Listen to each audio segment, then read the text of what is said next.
দূষিত শহরের দিক থেকে ঢাকা দ্বিতীয়। ঢাকার এয়ার কোয়ালিটি আমরা প্রতিদিন দেখছি খুবই নিম্নমানের।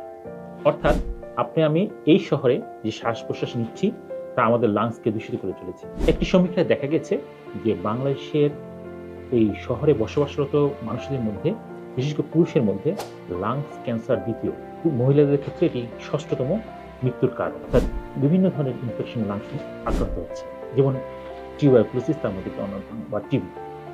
এছাড়া অ্যাজমা, সিওপিডি এই সমস্যাগুলো আছে। বৃদ্ধ, যুবক, শিশু সবাই শ্বাসের প্রশ্বাসের সমস্যায় আক্রান্ত হচ্ছে। আমাদের ইউরোপিয়ান ওয়েলনেস ভিলা এর আছে কিছু যুগান্তকারী চিকিৎসা পদ্ধতি, যার মাধ্যমে লাংসকে ডিটক্স করা সম্ভব। এর একটি হচ্ছে লাইফস্টাইল মডিফিকেশন এবং একটি উত্তম ডায়েট চার্ট, পাশাপাশি কিছু ইন্টারন্যাশনাল স্টেরয়েড থেরাপি, আর আছে স্টেম সেল থেরাপি। আমরা যদি সঠিক সময়ে এই থেরাপি গ্রহণ করি তাহলে আমাদের লাংসকে সুন্দর, সক্ষম, কার্যকরী অর্গানে পরিণত করা সম্ভব। সঠিক চিকিৎসা গ্রহণ করি এবং আমাদের লাংসকে ফিট রাখি।